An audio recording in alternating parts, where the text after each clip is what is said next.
Good afternoon, everyone. Pleasure being here again in Chennai, and thanks to Dr. GVK and 3D team for having me here. So, what I've been asked to speak on in the next 19 minutes is moving beyond HbA1c, focusing on time in range. I have extended this to include the time in tight range. So, Dr. GVK, apologies for that, but I'm taking the liberty of putting in another new term here. Does this work? So HbA1c, right? So when you talk about monitoring, the three spectrums of monitoring are your self-monitoring of blood glucose, moving beyond that to HbA1c, which continues to be the gold standard for control over a period of time. And then now the important concept of glycemic variability, which we are picking up largely through CGM. And one of the metrics which is coming up as an easy metric to understand both for physicians and patients, a metric of overall control and glycemic variability is time in range. So what are these concepts and why are we talking about this is what I'll throw light on. So of course, the HbA1c, which is the gold standard, and we shall continue to use it, has a lot of strengths, but it has some limitations as well. As we can see here, there can be many phases of an A1c. Let's say we take 7, for example. You could have completely different profiles of patients with their sugars moving either pretty flat or moving up and down, and yet land up with an HbA1c which is a weighted average at the same 7%. And these are 3 perfect examples showing the same. Which one would you, of course, prefer for your patients? The extreme right one is what you would prefer the profile. The other ones which are way too variable will lead to variability and all the cascade of events from variability, like release of free oxygen species, endothelial dysfunction, and so on. The point is that when we talk about frequent testing, even with SMBG, even if somebody is as good as doing 7-point SMBG, which we talk about, seldom do our patients land up doing a 7-point SMBG. As compliant as they may be, even the type 1s wanting to keep under control, at the end of the day, they have to prick their fingers and it is painful. But even for those who did that, as we can clearly see here, you may still miss the point. Somebody who's doing those dots there on the left-sided graph may just find one reading to be high, but when you start doing the CGM, you start picking all the ups and downs and understand the actual movement, which may be responsible for why your patients are not landing up with a good HbA1c. Or if you ever sat back and thought that amongst the various patients who I see at the clinic, some of them seem to have reasonable control in the last 15 years, and yet landed up with complications, whereas many others who did not have great control are still free of complications. So we don't know all the reasons for what's been happening. Variability may be one of the reasons. So limitations of A1c, and when I put up the limitations, I must say again that it is and continues to be the gold standard for overall monitoring, especially for regulatory purposes as well yet. So the goal of diabetes management is to control glucose and prevent the risk of complications. A1c remains the key indicator for long-term control, both in type 1 and 2. While A1c reflects the average glucose over the last 2 to 3 months, it does not reflect any short-term changes in the blood glucose. A1c does not reflect the excursions, which are important. A1c fails to identify the frequency and magnitude of both inter-day and intra-day variations. So when we say inter-day, it means how the sugars are changing on a day-to-day basis. If you take at 1 o'clock in the afternoon for your patients, is the sugar at 1 o'clock the same every day, or it is changing on a day-to-day basis? And when we talk about intraday, it is the movement of sugar across a 24-hour period with all the ups and downs. That's the intraday variability. And of course, A1c would have its own limitations, conditions such as anemias, hemoglobinopathies, iron deficiency, to name a few.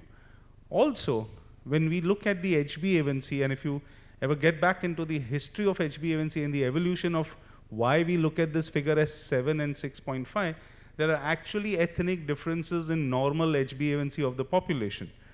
Right? And I get the consent from Dr. Ramchandran sir, who would have done work over the years, that the average A1c for a normal non-diabetic Indian Asian population is going to be different from a Black American, African American, and other populations. But it was for generalization that you looked at this figure of diagnosis as 6.5.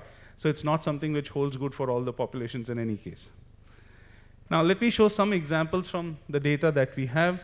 So you're looking at patients who have come to you, see the values there, right? This is how you would have seen your patients come to you till recent past, doing one fasting postprandial with an HbA1c. Till a few years back, it would be just one fasting or one fasting PP, no HbA1c. So we started pushing for the concept of A1c. We can't treat without A1c. But then you started seeing pictures like these, a 6% HbA1c with sugars 170 at 243, or sugars again high and an HbA1c at 7%. So you could have these scenarios where you have high SMBG readings but normal HbA1c. How do you figure out what's going on? If the A1c is so good, is it just one isolated reading? So that was one lab report. Here somebody's come to you with regular SMBG readings showing the same scenario, high SMBG but normal HbA1c. What's going on? Or you could have the exact opposite scenario, normal SMBG readings, and we've just listed a few, but look at the HbA1c, 12%. Do you all come across something like this in your practice, or everything is very smooth and everything looks very easy with that? No, right? This is the kind of variability we all see. So which is where the concept of a CGM, continuous glucose monitoring, come in, that why do a CGM? To see the whole picture. And of course you can't prick the fingers those often. Right? So a CGM will typically give you close to 9,900 values in a day and on a continuous basis. Before I move to the importance of time in range, well, so what is time in range? It's actually a range which you are setting up for your patients. The larger range for patients with type 2 diabetes is 70 to 180. There is some variability and I'll throw light on that. So how much time does your patient spend within this range? Right? What is the percentage time spent is time in range. How difficult is that to understand? Now, imagine when you're sitting with your patient who's newly detected and coming to your clinic and you're telling them HbA1c. Does it get confusing for us to explain to the patient what is HbA1c? Right? What is HbA1c? It is an average of your last 100 days. Your last 30 days will contribute more. The previous days will contribute less. But why is it 7%? You know, my sugar values are 130, 140. And so on. Those who are looking in millimoles in the UK system, for them it's even more confusing that my fasting sugar today was 6.8 millimoles. So what is HbA1c? So that's difficult. And how simple is it to explain to your patient? Time in range refers to the time your sugars are spending in this range in 24 hours or longer. So clearly a much more simpler metric for our patients to understand. Also, we hear different terminologies, CGM, FGM, AGP. So I'll come to AGP, which is actually a software derivation of all the data points. It's a patented software by International Diabetes Center, Richard Bergenstahl, Robert Mazzei, and all. It's not owned by Abbott like many of you would think. This can be, anybody can license this software and use it to get clear simplification of the data points. What is FGM? So everybody thought CGM is different, FGM is different. CGM is the larger word, continuous glucose monitoring. When Abbott got their CGM into the market, and the CGM that we still use in India, the freestyle CGM from Abbott, is actually not even real time. It is intermittent scan CGM because you still need either your phone app or the reader to scan. The new generation sensors which are now available in the UK and US are genuinely real time. That means you put the sensor, without having to scan, you'll get the data on the phone. But here, the first generation sensor still requires to scan because otherwise you'll miss the data. And because the patient had to scan, they gave it a fancy term called flash. So flash glucose monitoring is just the name for the CGM by Abbott. So let's clear the terminologies there. Now moving to clinical importance of time in range, it provides immediate information about current glycemic picture, allowing to appropriate therapy adjustments, and this is from the patient's perspective. More actionable than HbA1c alone. HbA1c is retrospective. Somebody comes to you with an A1c of 9.5. You will only tell them that you're not in great control, we have to do better ahead. You can't do anything about the time which is gone, and time is essential. The TIR demonstrates a relationship between TIR and HbA1c. So very often I get this question that at one point you're trying to say HbA1c has limitations, and then you're trying to correlate time in range and HbA1c. Why? That's because, as I said, HbA1c is still the gold standard in terms of the large chronic marker and has the strongest link to complications. If we say your HbA1c has to be 7% and lesser to avoid complications, it's years of research and evidence. TIR is still building up its evidence. And for my patient, if I have to tell them that your time in range should be at least 70%, that's because somewhere this 70% is correlating to an HbA1c of 7%, and which is why the correlation is still important to explain the relation. So the utility of A1C is of course enhanced when used as a complement to CGM. Nor are we saying that don't do SMBG, it's redundant. It's still going to be extremely important, especially in a self-pay market like India, has its own value. HbA1c will still continue to be the best marker that we have till we get more evidence for TIR. But today, just using HbA1c may not suffice. Yesterday, we had this conversation in Hyderabad where I was speaking and said some people are afraid now to use CGM because they believe that you'll get too dependent on CGM. Right? And I found that very amusing.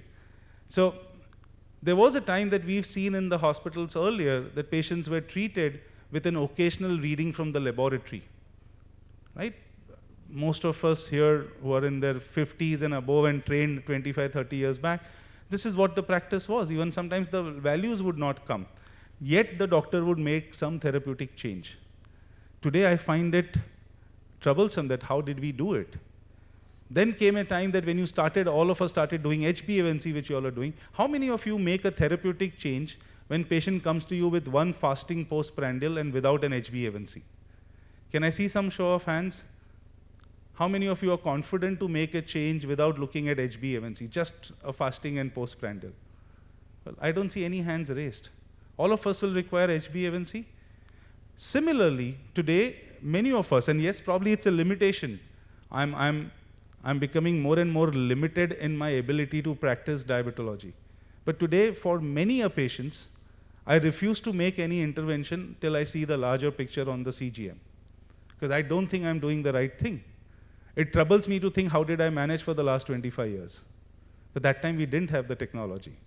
Today, unless you see the large picture, because the more you start seeing it and more you realize that, my God, what silly things have I done in the past? For the same patient, how did I manage and make changes without seeing the larger picture? So which is where CGM becomes so important to pick up the larger picture. I must say my talk today is not sponsored or supported by any CGM company. It's just my passion and belief for seeing the larger picture. So clinical benefits, TIR and A1C, and I said these are a couple of papers which have shown the correlation for easier understanding, that every 10% improvement in the time in range would mean about a 0.8% reduction in A1C. So there are papers which will say 70% corresponds with 6.7, some will say 7. We are still looking at more Indian data to say how much it correlates with. And I believe from whatever initial data that we've had, a 70% TIR would look at an A1C of about 7.3, 7.4 in the Indian patients.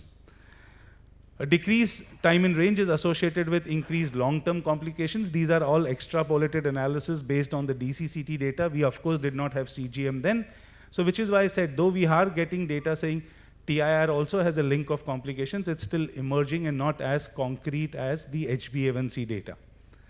There have been multiple guidelines for the same. The ADA recommends use of a standardized report with time in range. So ADA also picked up on CGM, and over the last few years, in their practice recommendations which come out every year in December, Jan, they've been mentioning more and more about the use. So they talk about using a standardized report, and this is just an example which is there.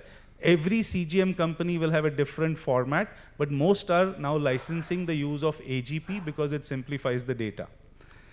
The ADA recommendations for CGM, well, they're talking about adults with type 1 diabetes should largely use the real-time CGM. The intermittent scan CGM is what I refer to, what we still have. We don't have genuine real-time. Medtronic has it here in India, but that's hardly used. The predominant users of the Libre series. And blinded CGM has a very, very specific use. And similarly, recommendations for adults, children, and so on. Now, there have been multiple papers. This was published a while back where we spoke about the implications of time in range for management of diabetes in India. This was one of the earliest studies on retrospective CGM use. The group did this work where it showed purely by doing CGM, and this was blinded CGM. You have your patients, you do their HbA1c, you do the CGM, you identify what's going wrong, make the changes in their treatment and their lifestyle, and you repeat the HbA1c and CGM again, and we saw that just purely by looking at the CGM and making changes, there was on an average 0.6% reduction in HbA1c, which is equivalent to any of the new drugs in their efficacy. The consensus is for time in range, what should be the time spent. The larger consensus, as I said, is to be 70% in the time range of 70 to 180, less than 30% in the above range. You again have two levels there. So for some of you who are looking at the time in range metrics the first time, you have level 1 hyperglycemia, also called time above range, and level 2. Level 1 is 180 to 250, level 2 is more than 250. Similarly, hypoglycemia, which is called as time below range, is level 1 and level 2. Your 54 to 70 is level 1, less than 54, which is actually significant as in clinically significant, not severe. Clinically significant hypoglycemia is less than 54 on the CGM. So these are the targets for different diabetes populations. Type 1 and type 2 is what we refer to. Older and higher risk individuals is where you're making it a little lenient. The larger aim there is to avoid hypoglycemia. So even if your elderly patients with comorbid conditions are doing 50% time in range, it's good enough. Pregnancy and type 1, again, more than 70%. The difference is for pregnancy or type 1 getting pregnant your range changes from 63 to 140. You need them in better, tighter control. So that's where your range changes. And pregnancy and gestational type 2 diabetes is still an evolving science, but it again just says more and more time spent in the 63 to 140 time period. This was one of our studies which looked at using CGM to look at diurnal variations in the Indian profile. And this way back we picked up that post-breakfast, especially in the Indian patient, seems to be the bigger culprit. Many of us would think, and you ask your patients and they would say, oh, breakfast is minimal, we just eat a little. Unlike the hotel breakfast, on a daily basis, people eat minimal breakfast and rush off. The lunch and dinner is more substantial. And contrary to our belief, the post-breakfast sugar is actually the culprit 80% of the times in most of our patients who are not maintaining a good A1C. So even if you're those who are doing SMBG and you're asking them to do fasting and post-lunch, start asking them for their post-breakfast and post-dinners where possible, because those are the problem zones and not always post-lunch. So this is again the take-homes from the similar papers where we've done that work. Now I move to time in tight range. Why do we need a tighter control? So the question very often, especially when it comes to type 1s, is will my child with type 1 have a normal life expectancy? Can we promise that? And you are thinking as a doctor, if you're able to achieve 70% of the time in range, 70 to 180, yes. But then you're not sure. That can I definitely tell that this child will not land up with microvascular complications ahead? Maybe we are missing that point there. But I cannot be completely true. And which is where there is a need for us to look at time in tighter range. So new parameter to evaluate the dysglycemia, and this is more important for patients with type 1 who are looking to stay pretty much in control.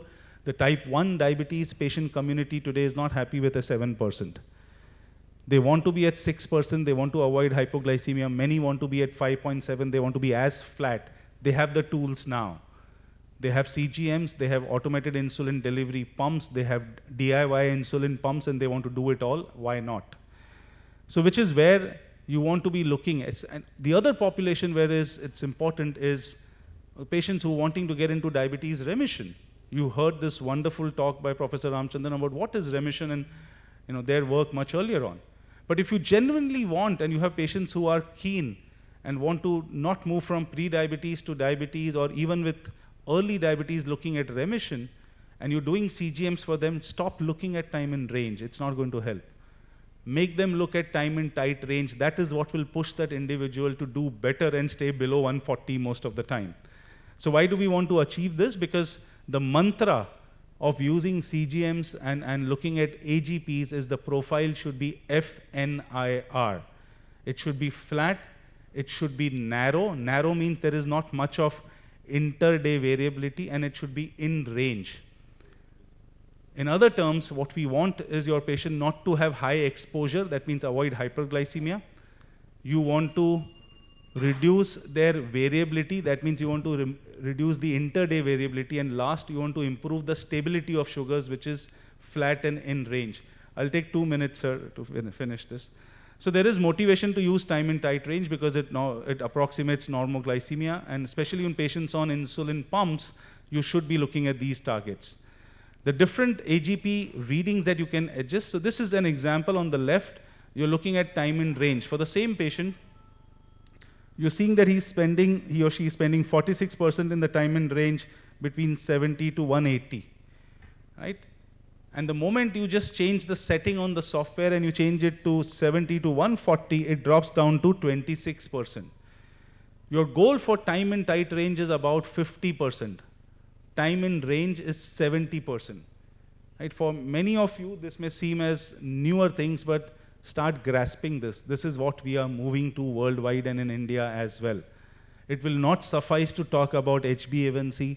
Time in range is what your patients want to see, and they are getting more aware as patients, and we need to be updated ourselves. This is for pregnancy, where you're changing it to 63 to 140, and you want them to spend more time in this. This is unacceptable for somebody who's pregnant, who's doing only 26% in time in pregnancy range. So that's called TIPR. There have been comparisons and studies, and I'll rush through, which have shown strong relation between TIR and TIR, which means 70% of TIR will be close to 45 to 50% of time in tight range. The ISPAD also, the International Society for Pediatric and Adults and Diabetes, has clear recommendations of using TIR. This is an interesting data which I wanted to share. Stage 2 type 1 diabetes dysglycemia revealed by CGM. Today, world over, because you now have drugs which are available for stage 2 type 1 diabetes. This is before the diagnosis of clinical type 1 diabetes. You have a Sanofi drug available for those patients. How do we pick up if somebody is heading ahead? Same thing can be applied to your patients with pre-diabetes. If you already want to see who is heading into diabetes, just looking at the sugars and HbA1c won't help, but their glycemic profile will help. So here is an example where in a stage 2 type 1 diabetes, you're already beginning to pick up for an individual who's antibody positive.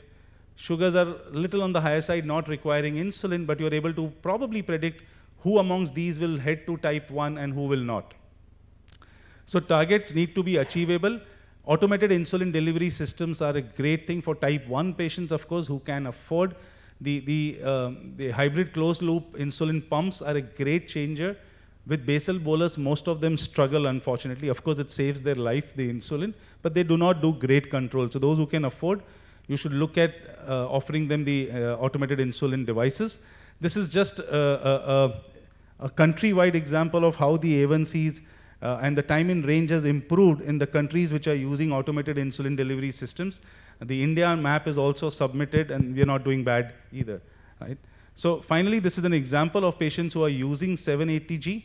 On the left side, you can appreciate those who are using automated insulin pumps getting 78% time in range, which is difficult for a basal bolus therapy. So let me conclude by saying time in range in diabetes can help. It causes reduction in A1C, reduction in time spent in hypoglycemia, probably reduction in micro and macrovascular complications, reduction in hospitalization, especially for your type 1 patients, overall improvement in quality of life. Your patients feel they're getting the control in their hands, they're able to see the sugars and understand this better. Detection in nocturnal hypoglycemias, undetected hypoglycemias, and so on. So huge clinical advantage of time in range. Finally, for all of you who are really more interested in learning more about technology and monitoring in diabetes, let me invite you to the World Congress of Diabetes Technology and Therapeutics, the DTechCon, happening in 2 weeks' time in Kochi, which is where the best from the world and the Indian KOL shall be discussing for 2 days all the advances in technology. Hope to see some of you there. Dr. GVK, thanks again for having me here, sir.